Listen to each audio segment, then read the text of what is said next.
ہمارے ساتھ موجود ہیں حافظ احسان احمد، ایڈوکیٹ ماہر قانون. ان سے بات کریں گے. 3 اہم ڈیولپمنٹس آئی ہیں اب سے کچھ دیر پہلے تک. آپ سے ہم نے سپریم کورٹ نے از خود نوٹس جو لیا ہے اس سے متعلق تجزیہ حاصل کیا. ابھی جو تصدق حسین جیلانی نے کمیشن کی سربراہی سے معذرت کر لی ہے، سب سے پہلے تو آپ سے اس پر کامنٹ چاہیں گے. بسم اللہ الرحمن الرحیم. آپ کا شکریہ کہ آپ نے دوبارہ لیا.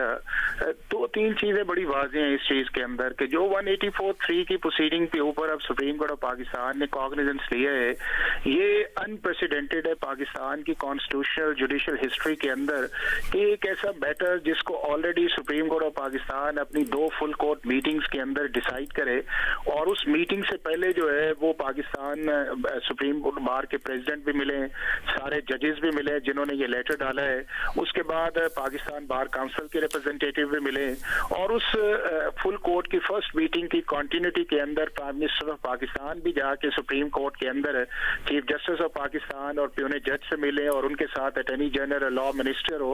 اور ان ساری کانٹیکس کے اندر یہ چیز آئی کہ فیڈرل گورنمنٹ کو انیشیٹو لینا چاہیے Pakistan commission of inquiry act کے نیچے، اور ایک کمیشن بنانا چاہیے. اور ڈیفینیٹلی جسٹس تصدق جیلانی صاحب کا نام بھی ڈسکس ہوا ہوگا، چونکہ یہ پیورلی ایک انڈیپینڈنس آف جوڈیشری کا معاملہ ہے، تو جوڈیشری کا اس پورے معاملے کے اندر انوالو ہونا یا ان کی بلیسنگ کا ہونا بہت امپورٹنٹ تھا.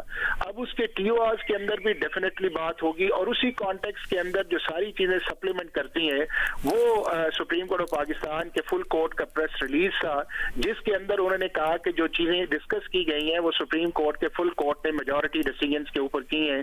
اس وقت فیڈرل گورنمنٹ اپنی ایک پریس کانفرنس کر چکی تھی کہ جس کے اندر انہوں نے اندیا دیا تھا کہ ہم Pakistan commission of inquiry act کے نیچے ایک کمیشن بنائیں گے. اب دوسرا یہ ہے، اور سپریم کورٹ آف پاکستان نے اپنے پریس ریلیز کے اندر فیڈرل گورنمنٹ کے اس سٹینس کو جو تھا وہ ریبٹ نہیں کیا تھا. اب فیڈرل گورنمنٹ نے جب پریس ریلیز آ گیا تو اس سے اگلے دن جو ہے وہ کیبنٹ کی میٹنگ کال کی، اور سیٹرڈے والے دن جو ہے پرائم منسٹر آف پاکستان نے اس میٹنگ کو چیئر کر کے تو 2 چیزیں جو ہے انہوں نے اس میٹنگ کے اندر کی. ایک انہوں نے چیف جسٹس جو فارمر ہے تصدق جیلانی صاحب، انہیں اس کمیشن کا چیئرمین بنایا، اور دوسرے اس کے ٹی او آرز جو تھے انہیں آئیڈینٹیفائی کیا اور 60 دن کا انہیں ٹائم دیا.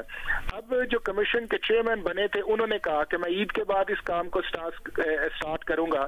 اب اس دوران جو 2 دن سے پورے ملک کے اندر ایک چیز